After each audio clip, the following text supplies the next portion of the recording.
बिस्मिल्लाहिर्रहमानिर्रहीम अस्सलाम वालेकुम बच्चों, उम्मीद है आप खैरियत से होंगे। बच्चों, स्टैटिस्टिक्स में हमने इसका चैप्टर 7 स्टार्ट किया था। उसमें हमने प्रोबेबिलिटी डिस्ट्रीब्यूशन पढ़ी, एक्सपेक्टेड वैल्यू ऑफ एक्स हमने फाइंड करना सीखा, जिसको हम मीन भी कहते हैं। ठीक है, फिर हमने वेरिएंस ऑफ एक्स फाइंड करना सीखा। फिर expected value of x square भी हमने फाइंड करना सीखा, ये भी एक्चुअली मीन ही होता है। ठीक है, तो इससे रिलेटेड फिर हमने एक अपने पास से एग्जांपल की थी, ताकि आप हम इस टॉपिक को समझ सकें, इन चीज़ों को क्लियरली अपने माइंड में बिठा सकें। तो बच्चों, आज हम इसको बुक से क्वेश्चन लेंगे और उनको सोल्व करेंगे, ताकि हमें मज़ीद क्लियरेंस आ सके और हमें पता चल सके कि बुक पे क्वेश्चन कैसे होता है और हमने उसको कैसे सोल्व करना है। तो स्टैटिस्टिकल थ्योरी की जो बुक है मेरे पास, मैं उससे आपको दिखाता हूँ क्वेश्चन। बच्चों, ये बुक है जिसका नाम है इंट्रोडक्शन टू स्टैटिस्टिकल थ्योरी। तो इसमें क्वेश्चन नंबर 7.22 देख रहे हैं आप। इसका पार्ट बी हम करेंगे पहले। ठीक है, इसके पार्ट बी में वो क्या कहता है, let X be random variable with probability distribution. उसने प्रोबेबिलिटी डिस्ट्रीब्यूशन हमें दे दी है। ठीक है, कल हमने प्रोबेबिलिटी डिस्ट्रीब्यूशन फाइंड करना सीखा था खुद से, लेकिन आज गिवन है प्रोबेबिलिटी डिस्ट्रीब्यूशन उसने दे दी है यहाँ पे हमको। ठीक है, एक्स भी दे दी और एफ ऑफ एक्स भी दे दी है। ठीक, फिर उसने क्या कहा, find expected value of X and variance of X, first portion. Second portion उसने कहा find the probability distribution of the random variable y is equal to 2x + 1। उसने कहा एफ ऑफ एक्स तो हमने दे दिया, प्रोबेबिलिटी डिस्ट्रीब्यूशन ऑफ एक्स तो हमने दे दी है, लेकिन जो y हमने नया वेरिएबल इंट्रोड्यूस किया उसकी प्रोबेबिलिटी डिस्ट्रीब्यूशन आप बताएंगे हमें फाइंड करके। ठीक है, and using the probability distribution of y determine expected value of y and variance of y। उसने कहा जब आप इसकी प्रोबेबिलिटी डिस्ट्रीब्यूशन फाइंड कर लेंगे तो आप उसकी मदद से expected value of y and variance of y भी फाइंड करें। ठीक है, एंड द थर्ड वन उसने कहा how are expected value of x and expected value of y and variance of x and variance of y related, कि इनमें आपस में रिलेशन क्या, मीन हम देखेंगे कि इसका आंसर और इसका आंसर आपस में रिलेट कर रहा है या नहीं, और इसका आंसर और इसका आंसर आपस में रिलेटेबल है या नहीं, वो हमने एंड पे बता देना है बस जस्ट। ठीक है, तो अब इसको सोल्व कैसे करना है स्टूडेंट्स, बिल्कुल सिंपल मेथड है, मैं आपको बताता हूँ। स्टूडेंट्स, मैंने क्या किया, मैंने क्वेश्चन लिख लिया जो हमें गिवन है। हमें एक्स भी गिवन था, मैंने लिख लिया, एफ ऑफ एक्स भी गिवन था, मैंने लिख लिया। ठीक है, अब मैंने आपको एक बात बताई थी कि जो हमारे पास प्रोबेबिलिटी डिस्ट्रीब्यूशन होती है ना, एफ ऑफ एक्स, ये हमारे पास प्रोबेबिलिटी डिस्ट्रीब्यूशन होती है। इसका सम हमेशा 1 होता है, आप बेशक चेक कर लीजिएगा। इसका जो सम होगा, सम ऑफ एफ ऑफ एक्स जो है वो हमेशा इक्वल टू 1 होता है। ठीक है, जब भी आप खुद फाइंड करेंगे तब इसका 1 होगा, जब ये गिवन होगा तब इसका सम 1 होगा। ठीक है, अब हमने फाइंड क्या करना है, पहले हमने फाइंड करना है एक्सपेक्टेड वैल्यू ऑफ एक्स, जो हमें फर्स्ट पोर्शन है ना, फर्स्ट पोर्शन में उसने कहा expected value of x find करें, और सेकंड उसने कहा है कि वेरिएंस ऑफ एक्स फाइंड करें। ये दो चीज़ें हमने फाइंड करनी है। ठीक है, अब एक्सपेक्टेड वैल्यू ऑफ एक्स का फार्मूला हमें एक पता होना चाहिए। फार्मूला क्या है इसका, इसका फार्मूला होता है हमारे पास expected value of x equal to होता है बच्चों sum of x f of x, ये इसकी इक्वल होता है। और उसके अलावा हमें वेरिएंस ऑफ एक्स फाइंड करना है, तो वेरिएंस ऑफ एक्स के लिए हमें चाहिए expected value of x minus expected value of x का square minus expected value of x इसका होल स्क्वायर। ये वेरिएंस ऑफ एक्स का फार्मूला है हमारे पास। ठीक है, तो expected value of x square भी हमें फाइंड करना पड़ेगा। ठीक है, तो expected value of x square क्या होता है बच्चों, ये होता है equal to sum of x square f of x. तो हमें अब क्या फाइंड करना पड़ेगा, हमारे पास एक्स भी है, एफ ऑफ एक्स भी है, हमें एक्स और एफ ऑफ एक्स का प्रोडक्ट भी फाइंड करना पड़ेगा। तो यहाँ पे मैं लिख लेता हूँ बच्चों एक्स एफ ऑफ एक्स। उसके अलावा मुझे क्या फाइंड करना पड़ेगा, x square f of x. मैं यहाँ पे लिख लेता हूँ x square f of x. ठीक है, ये फर्स्ट पोर्शन के लिए जो चीज़ें रिक्वायर्ड है मैंने लिख ली। ठीक है, अब यहाँ से हम इसको फाइंड करने की कोशिश करेंगे।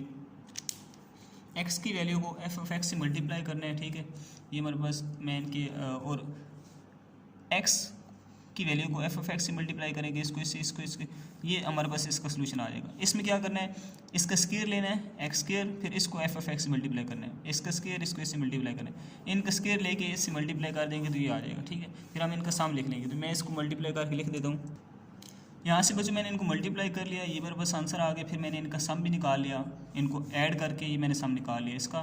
फिर इसको मैंने मल्टीप्लाई करके इसका सम निकाल लिया, इसका सम ये आ गया हमारे पास, ठीक है। अब ये वैल्यूज़ हम इधर यूज़ करके हमारे पास आंसर आ जाएगा। Expected value of x square, expected value of x हमने फाइंड करना है। एक्सपेक्टेड वैल्यू ऑफ एक्स किसके इक्वल होता है? Sum of x f of x के इक्वल होता है। और sum of x f of x हमने क्या फाइंड किया? 0.55 आंसर आ गया हमारा, ठीक है। अब वेरिएंस ऑफ एक्स फाइंड करना है। वेरिएंस ऑफ एक्स का फार्मूला मैंने आपको बताया कि हमारे पास होता है एक्सपेक्टेड वैल्यू ऑफ एक्स का square minus expected value of x इसका होल स्क्वायर, ठीक है। Expected value of x square हमारे पास क्या है बच्चों?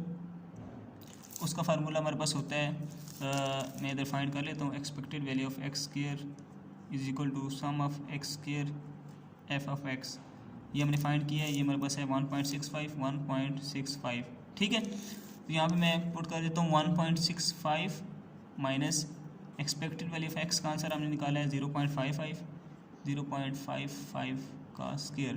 तो ये जब मैं इसको सॉल्व करूँगा बच्चों तो मेरे पास आ जाएगा 1.3475, ये हमारे पास वेरिएंस ऑफ एक्स आ गया, ठीक है। तो फर्स्ट पोर्शन में हमने जो चीज़ें फाइंड करनी थी वो हमने फाइंड कर ली। अब सेकंड पोर्शन में बच्चों हमने क्या फाइंड करना है? सेकंड पोर्शन में हमने फाइंड करना है कि y हमें गिवन है y is equal to 2x + 1, इसकी प्रोबेबिलिटी डिस्ट्रीब्यूशन फाइंड करनी है एक चीज़। सेकंड हमने इसका expected value of y find करना है और वेरिएंस ऑफ y फाइंड करना है, ठीक है। ये चीज़ हमने फाइंड करनी है। अब इसको हमने कोई अलग से नहीं करना, इसको हमने इसी के अंदर हम ऐड करके इसको सिंपली हम करेंगे, इजीली आपको समझ आ जाएगा। तो अब मैं क्या करता हूँ बच्चों, देखिए हमें x गिवन था, ठीक है। फिर हमने f ऑफ x बनाया, फिर हमने x f ऑफ x बनाया, फिर x square f of x बनाया, सॉरी f ऑफ x भी हमें गिवन था, ठीक है। तो यहाँ पे हमने अब y के लिए भी हमने चीज़ें वही फाइंड करनी है। देखिए ना, y के लिए भी हमने एक्सपेक्टेड वैल्यू ऑफ y और वेरिएंस ऑफ y फाइंड करना है। तो हमें इसके लिए क्या क्या चीज़ रिक्वायर्ड है वो मैंने लिख लिया यहाँ पे। f ऑफ y भी लिख लिया, y f ऑफ y भी लिख लिया, y square f of y भी लिख लिया, जैसे मैंने लिखा था x f of x, x square f of x, ठीक है। अब यहाँ पे x भी हमें ज़रूरत थी, f ऑफ x भी थी, लेकिन वो गिवन था। यहाँ पे हमने खुद फाइंड करना है। y हम कैसे फाइंड करेंगे? y इज इक्वल टू है 2x + 1, मतलब 2, फिर यहाँ पे x की जो वैल्यू है उसको मल्टीप्लाई करेंगे, फिर +1 करेंगे। जैसे मैं कहता हूँ 2 × -1 + 1, तो ये आ जाएगी पहली वैल्यू मेरे पास आएगी -1। इस तरह 2 × 0 + 1, ये आ जाएगा मेरे पास 1। इस तरह 2 × 1 + 1 is equal to 3, 2 × 2 + 1 equal to 5, 2 × 3 + 1 equal to 7। ये मेरे पास y की वैल्यू आ गई 1, -1, 1, 3, 5 एंड 7। अब f ऑफ y निकालना है बच्चों। f ऑफ y निकालने के लिए मुझे क्या करना पड़ेगा बच्चों? f ऑफ y निकालने के लिए आपको कुछ भी नहीं करना पड़ेगा। क्यों? क्योंकि हमारे पास जो प्रोबेबिलिटी डिस्ट्रीब्यूशन होती है वो हमेशा सेम होती है फंक्शंस की। मीन अगर x गिवन है और f ऑफ x भी गिवन है तो f ऑफ x जो है f ऑफ y और f ऑफ x हमेशा सेम होंगे। तो हम इसके लिए सेम यही लिख लेंगे 0.125, 0.50, 0.20, 0.05, 0.125 और इसका सम भी क्या आ जाएगा? f of y is equal to 1 आ जाएगा। दोबारा बता दूं बच्चों कि जो हमारे पास एक क्वेश्चन है, इस क्वेश्चन के अंदर ये नहीं कि हमेशा हर क्वेश्चन में यही होगी, हर क्वेश्चन में चेंज होगी, ठीक है। लेकिन इस क्वेश्चन में क्या है, क्योंकि हमें f ऑफ x गिवन है तो हमने f ऑफ y भी वही लिख दिया, ये हमेशा सेम होगी एक ही क्वेश्चन के अंदर, ठीक है। अब हम इसको f ऑफ y से मल्टीप्लाई करेंगे तो आंसर लिख देंगे। मीन -1 को इससे मल्टीप्लाई करेंगे या -0.125 आ जाएगा। इस तरह 1 को इससे मल्टीप्लाई करेंगे 0.50 आ जाएगा। इस तरह 3 को इससे मल्टीप्लाई करेंगे, ठीक है, ये मेरे पास 0.60 आ जाएगा। 5 को इससे मल्टीप्लाई करूँगा 0.25 आ जाएगा। इस 7 को इससे मल्टीप्लाई करूँगी मेरे पास आएगा 0.875, ठीक है। इस तरह जब मैं ये मैंने y की वैल्यू को स्क्वायर लिया, उसको f ऑफ y से मल्टीप्लाई कर दिया, मेरे पास ये आंसर आते गए इस तरह, ठीक है। फिर मैंने इनका सम ले लिया, sum of y f of y मेरे पास 2.1 आ गया, sum of y square f of y मेरे पास 9.8 आ गया। अब हमने जो जो चीज़ें फाइंड करनी थी हमने वो फाइंड कर ली हैं। अब हम यहाँ पे इनके आंसर लिख देते हैं। प्रोबेबिलिटी डिस्ट्रीब्यूशन हमारे पास इसकी क्या है, हमने ये फाइंड कर ली प्रोबेबिलिटी डिस्ट्रीब्यूशन, ठीक है। इसका सम 1 आ गया, ये ठीक हो गया। अब हमें चाहिए जी expected value of y. Expected value of y हमें पता है किसकी इक्वल होता है जी, एक्सपेक्टेड वैल्यू ऑफ वाई होता है sum of y f of y की इक्वल, और sum of y f of y हमने क्या निकाला यहाँ पे 2.1, तो ये मैं लिख लेता हूँ 2.1, इसका आंसर हो गया। इस तरह हम expected value of y square भी लिख लेते हैं यहाँ पे, वो होती है हमारे पास sum of y square f of y. तो इसका आंसर हमने क्या निकाला है बच्चों, इसका आंसर हमने निकाला है 9.8, ये भी हो गया। अब हमें चाहिए variance of y. Variance of y का फार्मूला हमारे पास होता है expected value of y square minus expected value of y का होल स्क्वायर, ठीक।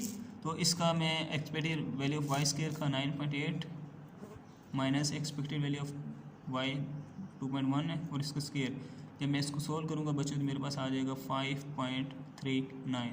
तो ये वेरिएंस ऑफ वाई भी आ गया, ठीक है। सेकंड क्वेश्चन सोल्व हो गया। थर्ड क्वेश्चन में उसने क्या कहा, उसने कहा कि जो हमारे पास एक्सपेक्टेड वैल्यू ऑफ एक्स और एक्सपेक्टेड वैल्यू ऑफ वाई हैं, और हमारे पास इसके अलावा वेरिएंस ऑफ एक्स और वेरिएंस ऑफ वाई हैं, ये आपस में रिलेटेबल हैं या नहीं। हम देखेंगे कि एक्सपेक्टेड वैल्यू ऑफ एक्स का जो आंसर आया वो ये है, और एक्सपेक्टेड वैल्यू ऑफ वाई का जो आंसर हमारे पास आया वो ये है। ये 2.1 है, ये 0.55 है, तो ये आपस में बिल्कुल भी रिलेटेबल नहीं है, ठीक है। इसी तरह वेरिएंस ऑफ एक्स हमारे पास 1.3475 आया है, और वेरिएंस ऑफ वाई हमारे पास आया है 5.39, ये भी आपस में रिलेटेबल नहीं है। तो आप हम यहाँ पे बता देंगे दे आर नॉट रिलेटेबल, ठीक है। बस तो ये सिंपल सा मेथड है इनको सोल्व करने का। आई होप सो कि आपको समझ आ चुकी होगी। इसी तरह हम क्वेश्चन को मज़ीद सॉल्व करेंगे। अब ये तो काफ़ी सिंपल और आसान क्वेश्चन था, मैंने सॉल्व किया। इसके बाद कुछ डिफ़िकल्ट क्वेश्चन भी होंगे, जैसे कि मैं आपको दिखा देता हूँ यहाँ पर 7.22 का पार्ट भी हमने किया आज, लेकिन जो 7.22 का ए पार्ट है उसमें भी हमने प्रोबेबिलिटी डिस्ट्रीब्यूशन और एक्सपेक्टेड वैल्यू ऑफ एक्स और expected value of x square find करना है, ठीक है। जस्ट तो ये देखने में लग रहा है टिपिकल, मतलब कि टिपिकल टाइप है, लेकिन ये इतना मुश्किल नहीं होता। बच्चे जस्ट कंफ्यूज हो जाते हैं क्वेश्चन देख के, ये सिंपल और आसान ही होता है। तो नेक्स्ट वीडियो लेक्चर में हम ये क्वेश्चन करेंगे। तो मज़ीद वीडियोस को देखने के लिए हमारे चैनल को सब्सक्राइब करें और वीडियोस को लाइक करें। Thank you so much. अस्सलाम वालेकुम।